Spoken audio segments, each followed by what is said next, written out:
Broadcasting from the business capital of the world, this is the Podcast Business News Network.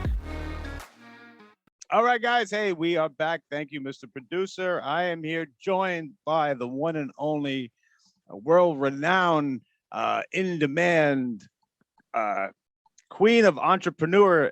Is that how it's engineer? Well, I'm talking about Mary D, for God's sakes. Mary D, welcome back. How are you? I'm doing great, Casey. Thanks for asking. I just gave you a new nickname. How about Queen of Entrepreneurism?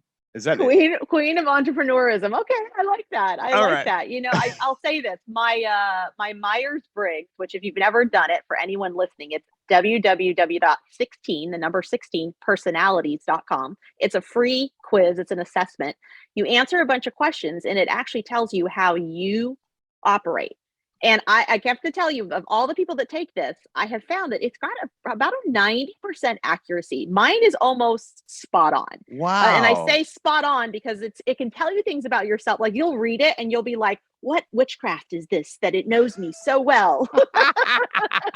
But it's really good because mine actually says I am like that is exactly what I am. I am an like adventure entrepreneur. And right. I am at the very core. I'm like 100% risk taker. I am 100% extroverted. Like it's got all of these things that really fall in line. So it nailed you. It nailed me hard. Yes, it did. It knew me back and forth. And I was like, oh, this is a little creepy. And what's even more interesting is it doesn't just tell you like a business thing. Like it's actually like it'll walk through like how you operate in relationships, how you probably operate, you know, in your level of independence, how you operate in a crowded room. Like it will walk you through some of those areas. And it's a really good read. And it's really fun to also do it with the people that you either work with or that you like, or the people in your family, because you can all really bat some things around and be like, when is this true? Or when is this not true? You know, is there a way you've leaned, or there's things that you've learned about yourself that you've learned maybe to pivot in a different way, or identify some of those things that maybe you naturally, you know, procrastinate, but you've learned to create better deadlines for yourself so that you don't procrastinate, you know, like it's a good conversation. That is awesome, Mary. And it's like, well, if I were to picture entrepreneur, if I looked it up in a dictionary, I know that's a little cliche, but seriously, you own all those traits. I mean, you do it, you're so independent, and I guess your experience has brought you to the level of success that you are. But I mean, you've done this from day one. You've went out on your own. You don't like the word no. You you'll do what you set out to do. And part I love about you is that you bring people with you. Oh, thank you. Yeah, that's a great summary. That's actually a really good summary. You know, this is what I'll say. Once upon a time, I worked for a giant bank. You guys would all know the name if I said it. They're still around today. They've been around a long time. They're in your wallet. And so when you think about this bank, they are, again, a huge conglomerate. And they were actually where I cut my teeth. And strangely enough, as an employee, I was able to cut my teeth as an entrepreneur because at the time, I was in my I think I just turned 20. Okay. And at that time, the way you showed up for work was like walking into a building full of entrepreneurs. And that's how the leadership team operated. And so I learned to really operate at that level of you take a lot of ownership over the thing you do, you know, and you don't treat it like you're not looking at the clock. You're not like, oh, are these my few tasks? You really walked in the building and said, how do I move the needle today? And how do I do whatever it takes? And how can I empower the people around me and enroll them to help me do those things? And so that was such a big piece of it. And I think that was part of the launching pad for me to also get to the point where I was like, oh, you know, once it started to feel like a very employerish relationship, because I remember their stock split. And shortly thereafter, they were in like the mode of like, oh gosh, now we've got to cut some expenses. And it got really kind of corporate gross. And that was the point for me where I was like, yeah, this doesn't feel like I want to show up and own this anymore. The energy has shifted here. And that was really what helped me take all of that knowledge and all the big business things that I learned there and now take it into smaller private sector businesses where you can really help them move the needle because they're not, 5,000 people strong. They're 5 people strong if they're lucky. Mary, why do I hear that so much when people like you, like yourself, like the tops who created their own business, who are helping people create businesses. Why do I always hear that it starts in banks? Is that just a weird thing? But I've heard a lot of successful people like yourself. They start in banks. Yeah, yeah. I think that banking is such a big, it's just a big industry, I right? guess so. And Yeah. so Yeah. financial tech, any of those, sometimes there's just a doorway in. And I think that's where traditionally also, like think about traditionally, right? We tell our kids go to college, go get a degree to do what? Well, even as parents, I think sometimes parents don't always know what to tell their No, kids. They're the like, we don't kids don't know. even know. Yeah, you just go get your education. That's all. That's it. Right. That's it. Right. That's because that's what I heard from my grandparents, and what they Yes. heard from theirs. And Hmm. so it becomes this thing of like, okay, but why? And so once they do that, they go out into the world. They go, well, because I want to be able to make good money, right? That's usually what it is. It's because they want them to be able not to have to struggle. Be They want them to be able, secure. Yeah. yeah, be financially secure. So how do you become financially secure? Well, if you look at media and you look at the things we grow up with, what is constantly on, like, even if you watch the news, there's usually a ticker, Hmm. down with financial markets. So I think the natural inclination is to believe that it's going to be in some sort of finance, Yeah. banking's where the money's at. And so I think that's a good start, because you Yeah. definitely you cut your teeth in all kinds of ways in that environment.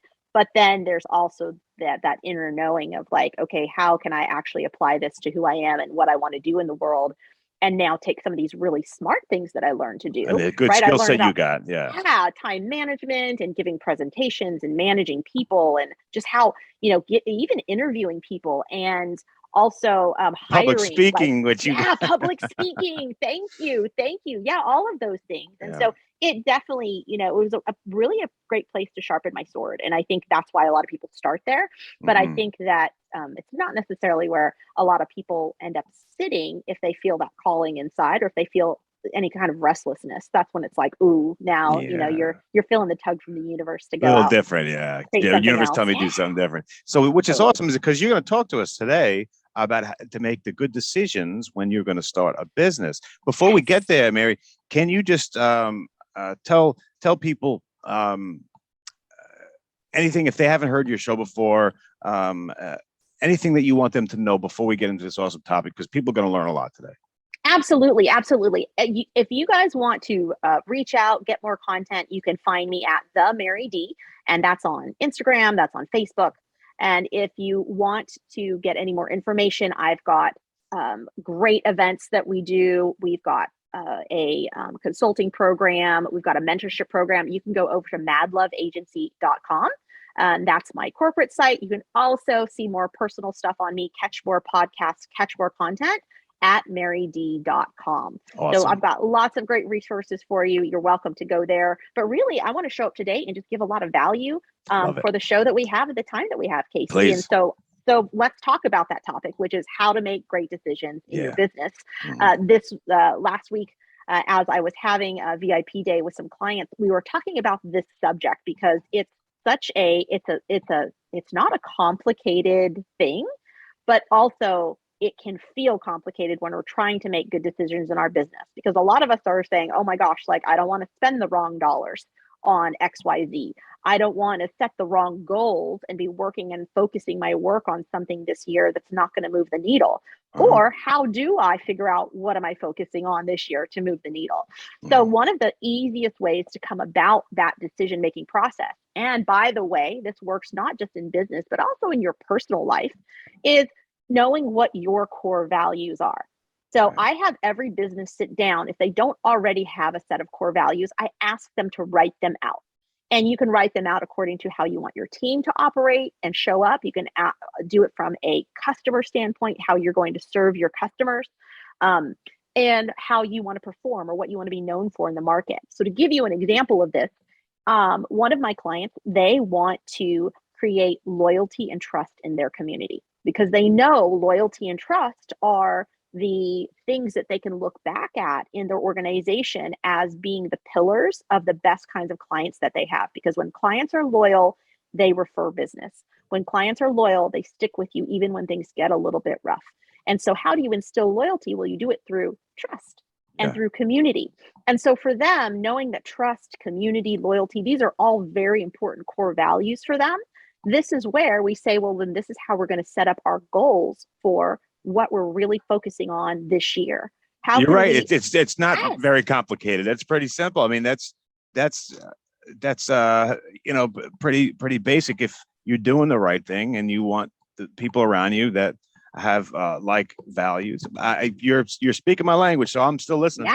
Yes, no, for sure, for sure. And this is where it's like, okay, let's then focus on those things. That way, when we get requests, right? Because there's lots of great requests in the world. And what I like to tell people, there's lots of ways to make money, there's lots of ways to find joy, but you got to pick what works for you. Right. Right. And Mhm. so just because one guy can sing and make money doesn't mean that that you also can't sing and make money. Like, Right. it's a thing. People, Yep. we see it all the time. People are, we listen to their music and we buy it and we stream it and the whole thing. So it's obviously there. Mhm. And so this is one of those spaces where I'm like, great, we'll find that thing and focus on it and then move it forward, right? That way we don't spend our time in the weeds on these other things that we think might work or aren't sure will work, or they might sound like a good idea, but if they don't fit into the core values, then you'll know they probably need to take a less of a priority on your decision making process on what you're going to move forward. Got And it. so that's really it. So that's the simplicity of it. But also it can feel complex if you're not able to use that framework of what are my core values? How do I actually say, is this thing I want to work on, is it going to move me closer to that core value? Is it going to contribute to that core value, or does it have nothing to do with a core value? And then Gotcha. that helps you prioritize and make your decisions going forward. Mary, I know there's a bunch of instant feedback. I can't read it specifically. That's why he'll do. But I got to ask, how important when you're starting a business, how important is a decision making in a positive way, your sales team? Where does that rank up there? Oh gosh, decision making in your sales team. Well, the core values, the reason you want to use it not just for yourself but for your whole organization is because it should be helping them make a decision as well. It's their North Star, right? So actually, customer service is such a great example because if uh, so one of my businesses, our core value is do everything we can to let the customer leave the call feeling better than they were when they showed up. Okay, so for example, when we get a refund request or when you get if they say, hey, your product, it didn't make me feel as good as I thought it would, then we don't argue, we don't question that they used it right or wrong. We ask a few questions and then we say, how can we make this right for you? Would you like a refund? Would you like a partial refund? Can we send you a different product to try? So these are the things that we want to be able to. This is how the customer service team knows how to show up. They're showing up as, I'm going to pretend my grandma is on the other side of the line with me, the grandma that I love. And Yeah. when the grandma that I love is on the other side of the line and this doesn't feel good for her, how can I make it feel good for her? And so when we teach our team that this is the core value, this is our North Star that we really want to follow for our clients, that's how we help them also make decisions. Because if they're like, oh, I have this funny refund request, I don't know what to do with it, they can go, oh, well, our core value is to leave them better Right. than they came. So how do I make this as right as I can for this customer? And So then it goes go right from there. back to what you were talking about. That's The right. number one. Yeah. That's right. That's right. Wow. So it is kind of basic, but it's not easy to always do that. It's not. It's it takes a lot of people, a lot of hiring decisions, right? That you got to get people who are like-minded and that will follow that, what you put out there, what you want them For to sure. follow, right? Yes. Yeah. You get some people who are very black and white in their personality, meaning they like firm decisions. They like Yeah. something to have a very clear line.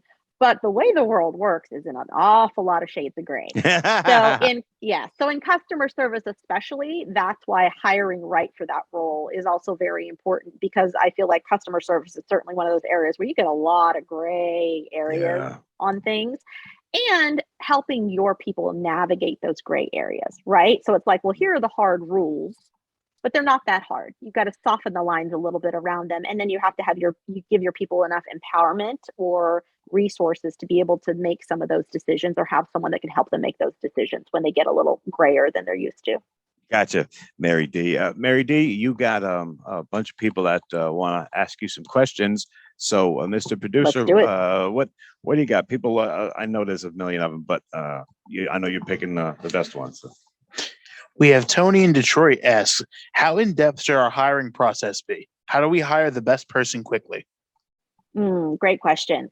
So I love that everyone wants to hire quickly. That's always the name of the game. But this really depends on the role. What I will tell you is typically your C-suite roles are going to take a little longer than your frontline roles. When I say frontline, I mean like your customer service type roles, right? It's just because of what you have in the market and what's available. So the best way I personally believe to hire is based on personality.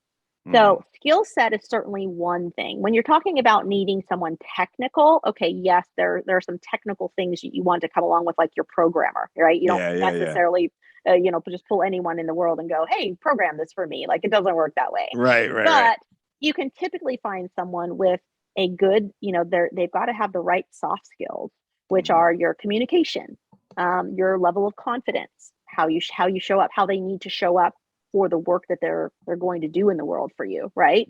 So that's part of it. And then really, if they're people you're going to be working with all the time, isn't there a certain level of demeanor or personality that would feel better than a different kind of personality and demeanor? Great point. So that's another question you want to ask yourself. If you are a really social group, then it's going to be important to have people who are going to feel good and not anxious in that environment. Now, if you're a team that is like kind of put your head down and do the work and then come together and collaborate, then maybe you can deal with someone that's a little more introverted and not as expressive because they're happy in kind of that box of like, no, I just want to come and put my head down and do the work. I don't want to have to feel the pressure of feeling like I need to be social. So that's part of it for sure. And then I would have a grading system based on that. And so in our organization, this is what we do. We have a 3 interview process. So what happens is 3 different people are going to interview the candidate. And we actually have a scaling system. So some of them are subjective, but they're subjective based on each of our own kind of subjective, like, how professional were they? And then we're going to state why we thought they were or weren't. Right. And so in this day and age, that's an easy one because sometimes we're on camera, just like this. People are at home. Some people show up and Casey, they look nice like you. They've got a tie on, like they might have their underwear on the bottom half of the screen, but we don't see that part. So we're not too worried about it. But other times, because this has been kind of the lay of the land for the last few years, we sometimes still have people that show up in a hoodie and you just go, okay. But then you have to ask, how important is that in my business? Okay. Oh, if my customer service people are on the phone, if they're not on a Zoom call, do I care if they're wearing a hoodie to work? Probably not. Right. So this is where you have to kind of make those subjective decisions around if professionalism is one of your key metrics that you're scaling, that you're looking for. And then from there, based on skill set and just how they answer some of the questions, we do a very this is an old one, but you ask them, what's the situation, what was the action, and what was the outcome? So when you're asking your interview questions, you're asking them to be very scenario specific, so they've demonstrated it in some way, shape, or form in the past. And then based on that grading system, right, I have a number. So I've given them a 3 or a 4 or a 5 or a 6 or a 7 or an 8 on up to 10, right? So if all 3 of us then come together after we've all interviewed this person, we can see where our numbers are most aligned, and we can also see where they're most misaligned. And then from there, typically the numbers add up pretty well, meaning we'll all, for the most part, rate them very similarly in a lot of those spaces. Or someone might have a new perspective or a different question that they asked that got an answer that helped us clarify where some of those pieces that might feel like a lower number that we weren't happy with might be more transparent. And then if we need to have an additional interview, then we do. But typically that process really helps us quickly get to who we need. We also have an AI that we use, and it's a predictor. And so this predictor is a quick assessment, and it actually shows me not just where this person is at, but how they actually would fit in with our whole team. So the whole team has taken this assessment. Yes. And it shows me not just how my team operates, but if we add this person to the mix, how do they actually fit into our ecosystem? It's a very smart AI, Casey. Now, it's Wow. never going to replace doing an actual interview, but what it does for Still. me is even before I interview for the role, I already have an idea of what kind of person, what their personality type, we'll just call it an archetype, what their Uh, archetype is. And so for me, when I'm looking for that role, for example, I was looking for a COO and we needed what was called a captain. That's the archetype, is what we label it internally as a captain. So for me, everyone that even sent in their resume or wanted to do a pre-interview, I floated all the people that showed up as a captain. They immediately were the first bunch that got interviewed because I already know per the AI that that is going to be that the is so cool. normal skill set that I'm looking for. Now I'm just looking for personality. I'm looking for past Yeah. experience. So it's very helpful. So if anyone is interested, that is another piece of software we use in our business. It's also one that we retail to the public. So if you guys want that, again, you can reach out to me over there at That is madloveagency.com, and I'm so happy to cool. introduce you to that AI. That, I mean, right? I mean, how cool is that? It's wow.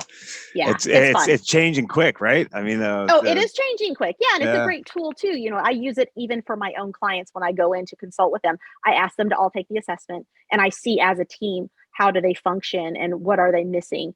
Or it also spits out for me how two people are likely to interact with each other. So if they Really? say, "Oh, Jane in finance and Bob in sales, they do not get along," I can Wow. pull up both of their profiles and I can see usually why. It'll show me like maybe Bob has a stronger, conscience around wanting to be able to sell freely and independently, and maybe the finance lady is just super rigid and she's like, no, like things have to be done exactly this way in process. So how do I get the two of them to interact in a way that's more healthy and also to see each other's point of view so that they can have a smoother relationship? So there's a lots of beautiful things that AI is doing for us these days, and that's one of them. That could be a show in itself. We need I to talk know. about that, right? I know. Mr. Mr. Do I have time for one? I do have time. One more. Okay. What do you got? That was a go. Whoever that was. Great question. I'm glad that they got Right. Mary D to talk about that. That was really neat. So we have Anna in New York City says, I'm getting ready to graduate college soon. When searching for a job, should we take as many interviews as possible, even if we don't want the position? I think that I think it's a great thing to interview just to get the jitters out, especially if it's not something you're used to. It's a good practice. However, what I will say is this comes down to time and intention, right? So, what is your intention? Is your intention to go in and be such a great interviewee that you're getting an offer, even though it's not at an Even ideal company, if you just didn't to want it. see what are they throwing out on the table and what can you also, create for yourself in that interview? Also, it's a great networking opportunity if you can Right. be memorable enough that there might be a reason strategically, right, to go back to this employer at some point. For example, if I was going to go to a pharmaceutical company, then if I was interviewing with the internal people, then you'd know who some of the honchos were because they're interviewing you. Yeah. But then maybe you're going to work for a medical devices company, right? And so now you're like, Wow. well, I don't need to work for the pharmaceutical people, but they're probably my customer.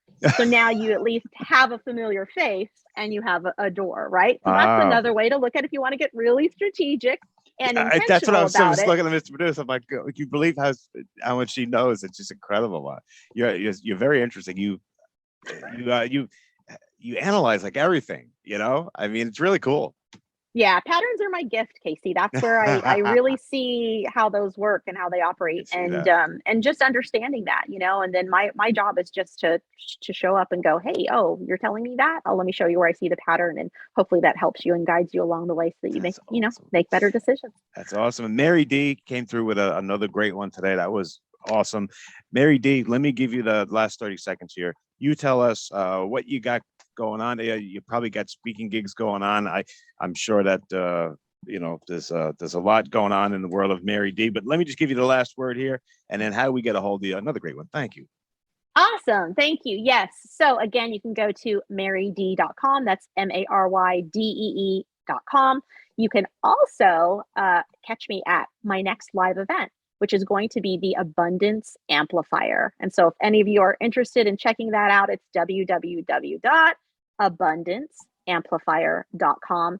That is a 7-night event going to be held on beautiful Lake Conroe out in the Texas area near Houston. And you guys, we have so much jam-packed for you. We have biohacking.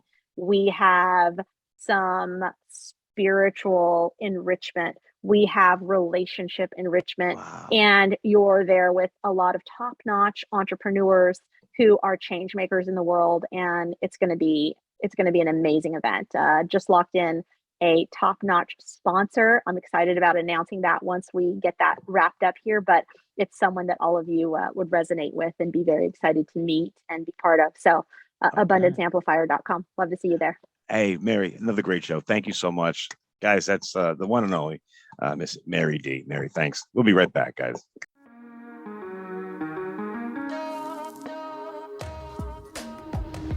Broadcasting from the business capital of the world, this is the Podcast Business News Network. For nearly 2,000 severely injured veterans, everyday life has become filled with barriers. Day-to-day simple tasks can become pretty daunting. I have to carry my chair up 2 flights of steps or have somebody do it for me. What scares me the most is just the falling. When I'm struggling with my house, I think, to have that one great barrier just knocked down, I mean, it's crucial. Home for Our Troops is a wonderful nonprofit that builds a Mortgage-free, fully adaptive, handicap-accessible house. And there's no catch. It'll be our very first home that we've ever owned. This is a game changer. This is where your life begins again. We need you to join us in completing this important mission. Please visit hfotusa.org and help build homes and rebuild lives. Because of you, everything's going to be okay.